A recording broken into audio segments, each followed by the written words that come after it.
my name is Janelle Grace Marie and welcome back to my channel. If you haven't already, you know the deal. Like, subscribe, comment, hit all the buttons, just go crazy. I am very happy today because it is 80 degrees outside. I got my head wrap on the first try instead of doing it 20,000 times and then wanting to pull my hair out because it won't work. And because I did a photo shoot for my school for Black History Month. Hopefully I post this on time before February, probably not. I don't trust myself. We'll see. Anyways, a lot of people think mental health, self-care and all that, and being a professional are two separate things, but I feel like they go hand in hand. And if they don't, it just will lead to burnout.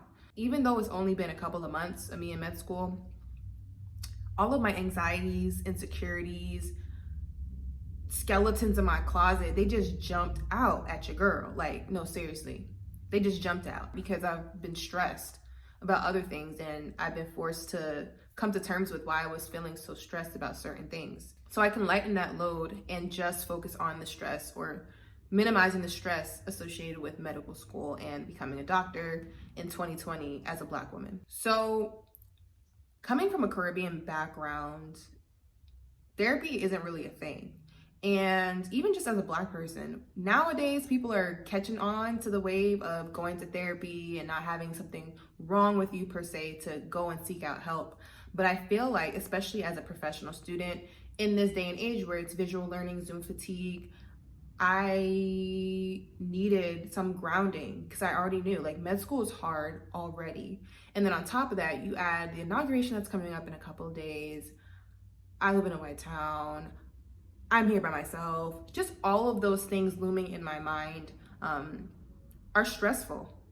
And it's okay to have other stress. And you know, there's this thing called eustress, I think. It's like good stress. So it's like when you get anxious or happy about things that are coming up in your life, like big moves or big things. But for me, it's been bad stress, like nonstop since I want to say March, because I didn't really know where I was going. And so my hair fell out. I'm just gonna be very open and transparent with you guys. I have like 5 bald spots. So I've been really covering my hair and it's really done a number on my self-esteem. And it was already bad enough that I wasn't really sure how I was gonna get into medical school, how the year was gonna end, if my family members would be safe from the pandemic. And then on top of that, I had my hair falling out. I can't even look cute. That was just a lot of stress. And then I had family issues and just moving here and being alone and really not having a lot of normalcy. So that was a lot of stress. So I say this all to say, I don't know where I would be if I didn't take some time to just breathe, to listen to myself, to listen to God, to really understand what influences were weighing so heavily on me. And I didn't even know, like it was so much pressure to keep up this front that I was in med school doing so well. I just got here. So y'all, I know this is a very serious topic, but editing this, I just kept laughing and playing this clip back because my voice just kept getting higher. I do not know why, so my apologies. All right, bye guys.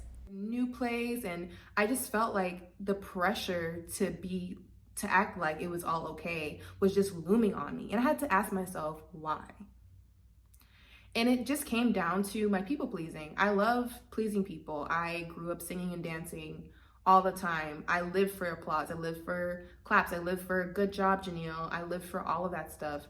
And while it was good and it built up my self-esteem and it minimized my stage fright, it really did a number on me psychologically because now I was constantly just wanting to figure out what people wanted from me and then focus on giving them that rather than being myself and not changing when being myself wasn't what they were ready to receive.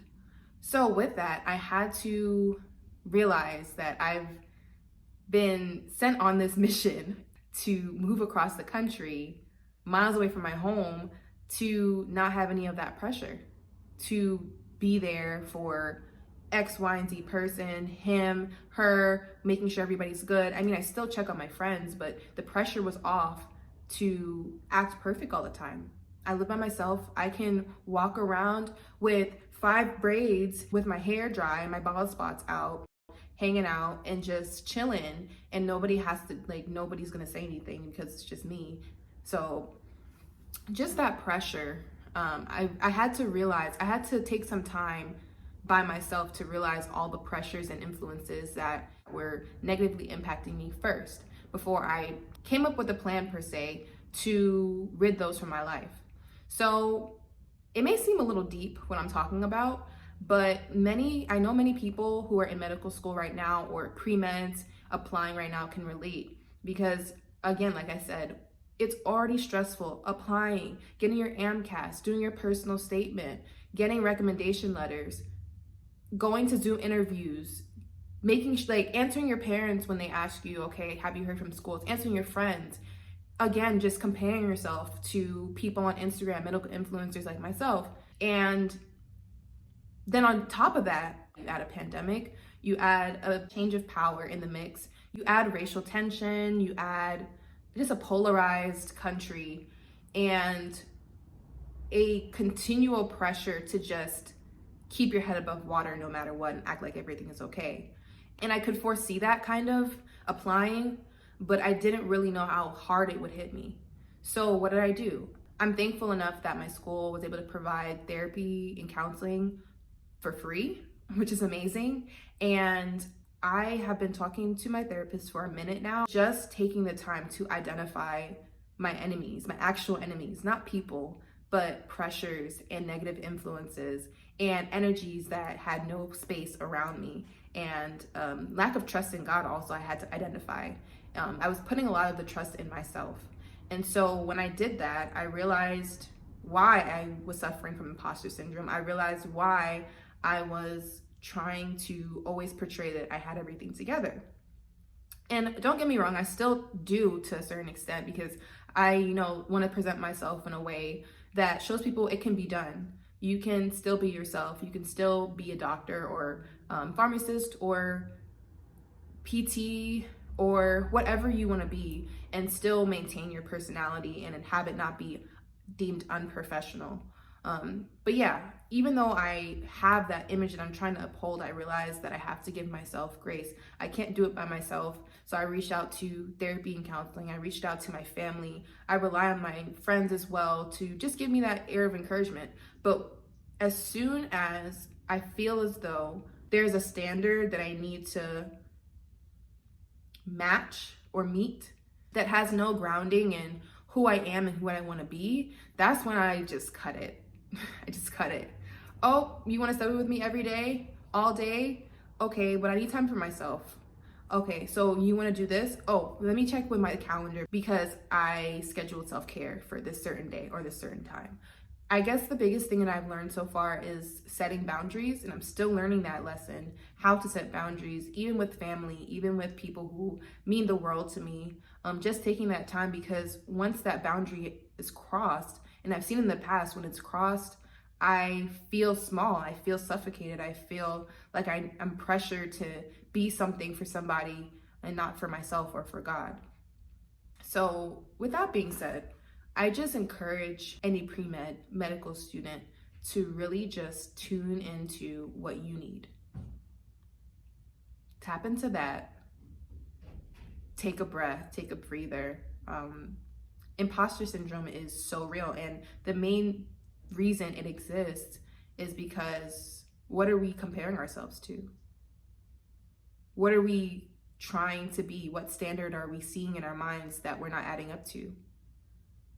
And I think when we realize that and break it down to its parts and down to its smallest pieces, and really see what we're trying to match up to, we realize that it doesn't really exist.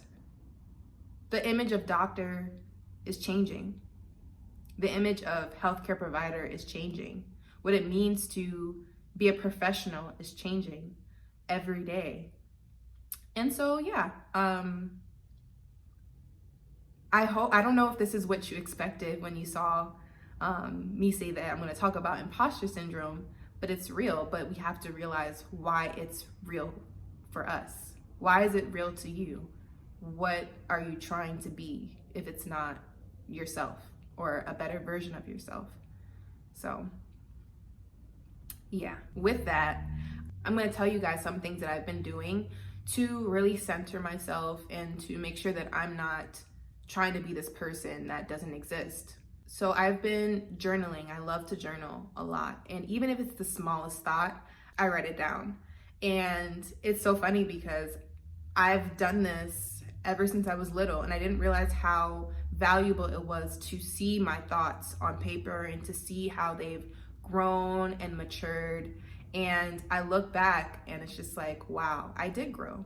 The things I wrote about still may affect me, but it's in a different way. Like I have a more mature view and perspective on it, and I can see that in my journaling. And even if it's just to say whatever, like sometimes you guys know that my grammar isn't the best, and it's not the best either in my journals, and I don't care. It's just me. And I feel like as I keep writing and pouring myself onto the page, I learn more about where I actually am first before I try to see where I'm going. Because I think that's, another thing that we do. We want to go and grow and stuff like that, but where are we growing from? Where are we starting at? Where are we right now? So another thing I've been doing is meditation. So I meditate. I usually do this after I pray in the morning. I haven't really been consistent with meditating, but I take a chance to talk to God. I ask him what he wants me to do for the day. I meditate, and I usually meditate to jazz music. I love myself some John Coltrane. I love myself some Max Roach. Like, come on, like those are the greats. And so I sit there and I listen to jazz for 10 minutes and just take in what I'm hearing, what I'm feeling, what I'm seeing sometimes. Sometimes I open my eyes and just look out the window and just identify all the colors and just really try to be present in that moment. And that's helped. I do it right before I study usually, and it just sets the mood for the whole day. So meditation is great. Another thing is, like I said again, being aware of what's influencing me also helps too. And I don't just mean people and places, I also mean food. My New Year's resolution from last year was to not eat any fast food. And I did pretty well. I think I ate Chipotle maybe twice or 3 times since I've been here. And the only fast food I've eaten here is plant-based. And I'm not vegan or vegetarian because I love myself some chicken, don't get me wrong. But I have made the decision to realize what I'm putting in my body.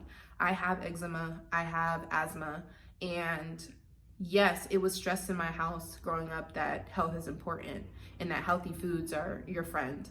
But I had to realize it for myself first. It really stuck this time because no one was telling me. I could feel that my body needed it. And I'm so thankful for that. Now I'm moving towards buying more fresh veggies every week and stuff. And I know this sounds like really doctor-ish, but it's not really stressed in med school that you have to eat healthy. Yes, it's good to do what you want your patients to do, but nobody really tells you to, eat healthy all the time. They just blanket it with self-care. But I really realized like eating a fresh tomato really does something for me, it really does something for me. And so, yeah, I've been doing that as well. And it helps me really feel good. I don't have any heavy oils bogging down my body. I still season my food. Don't get me wrong. I'm not going to lose that at all. But I've just been making healthier eating choices. And I think it's because I've decided to listen to myself, not listen to a certain health standard or what people have been saying. I'm really listening to what my body needs. Does it need that much water? Do I really need 8 ounces of water every day? It's recommended, but do I need that for myself? Like, is my body happier when I do 6 versus 8 versus 10? Like, those are the things that you will only know if you really take a chance and really see.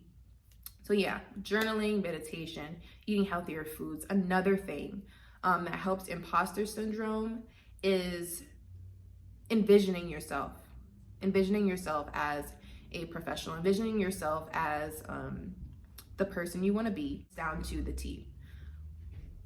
What do you want your patients to call you? How do you want them to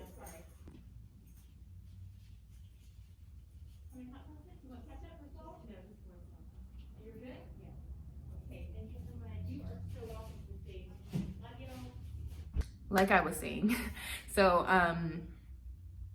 just envision yourself, and not just what you want to be, but what you want to do with that degree. It's nice to say, okay, I have X, Y, and Z letters behind my name, but what are you going to do with it?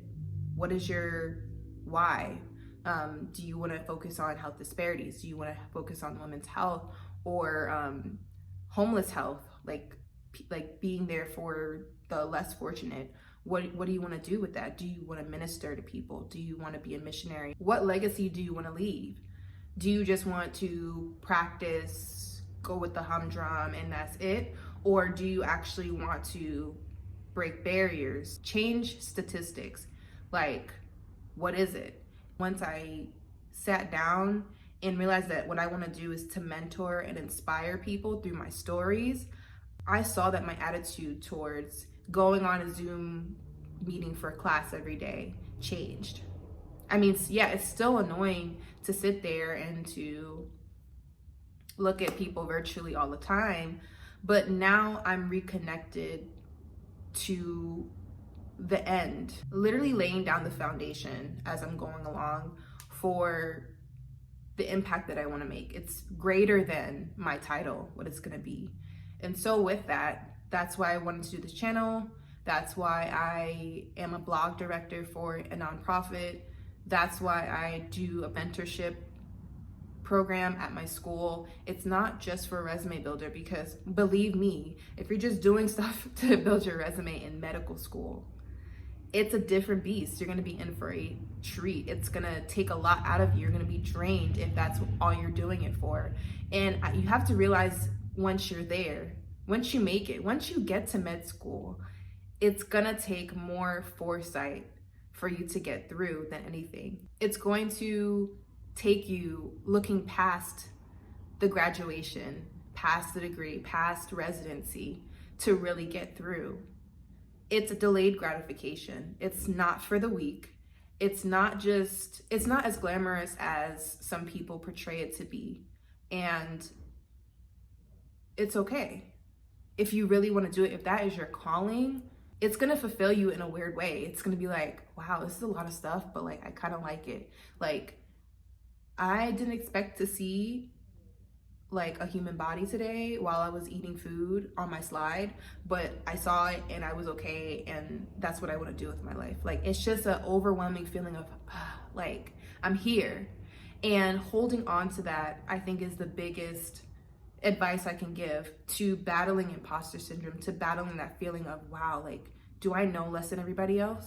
No, like, no, you're in school to learn. Like, even with grades, at first, I literally, like, again, my post about my first month, I literally was so depressed because of my grades. And I was like, wait, if I'm doing a kidney transplant years down the line on somebody, and if that's what I'm gonna do, then why does this one grade matter so much to me? Are they gonna ask me, what grade did you get for your foundations block when you first started med school? No, they're not gonna ask me that. They're gonna know that I've trained, I've messed up, I've made enough mistakes to know and trust myself that now I'm here, I've arrived, and I know that this is exactly where I'm supposed to be.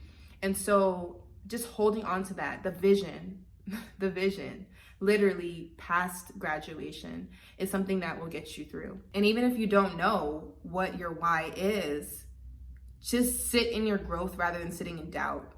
Like, that doesn't help. Really surround yourself with people who have been where you're trying to go, or people who will literally sow seeds of positivity into you when you feel like you want to give up and feel like you don't know what the next step is supposed to be. It's okay to not even know. That's the other thing. I think it really comes down to your comfort level in your growing phase and being able to see yourself through during the process. Just trust yourself. Just stop looking at other people. I mean, yes, it's good to be inspired, but be inspired more than you're influenced. Be inspired to tap into what's pushing you more so than you're influenced by what people are doing and saying Because if it's not coming from you, it's gonna pass. You're gonna look around one day and be like, was that really from me? Did I really feel that? Or was it just because I saw somebody else do it? No, this is your chance to do something different for the world, to give your gifts to the world. So I hope that helps anyone who's a little down this year, starting a new semester, or just like, I don't know what's going on, maybe in med school, feeling the heat. Getting back into it was really hard for me too. But I just want to leave that with you guys. Just center yourselves, and I hope that you will stop being hard on yourself as you're growing. Like, just sit in your growth. That's what I love to say. Sit in your growth and push past the doubt. Because, man, when I tell you, the amount of times where I was just like, is this for me? Even last week, I was like, I don't feel like I'm being creative enough. I don't feel like I'm using my gifts to the best of my ability. I don't feel like I want to sit down and study right now. Those are all real feelings, but identify them, look at them straight in the face, and say, no, this is not helping me. And literally take steps every day to like push them out of your mind, to think good thoughts about yourself and about your calling and about your walk and about your purpose. And I hope that you'll start to see past the standards. You can set the standards. You can literally set it. And it's not for everybody to do that. I do believe that everybody has their certain place when it comes to making change happen. But if you feel that burning desire, like I've been feeling, to actually shake some stuff up, you gotta just dissociate yourself from like all of the mess that's going on, and not to be ignorant of it, but to not let that crowd you, to crowd your mind, to push positive things out of your mind, so much so that you don't even know why you're doing what you're doing. So thank you guys for watching another one of my videos. I hope this one was very inspiring and encouraging to you guys. Just keep in the fight. Just don't give up. Consistency is your superpower, and being you is your superpower. So, like I said before, please comment and tell me if you like this video. See you guys next time.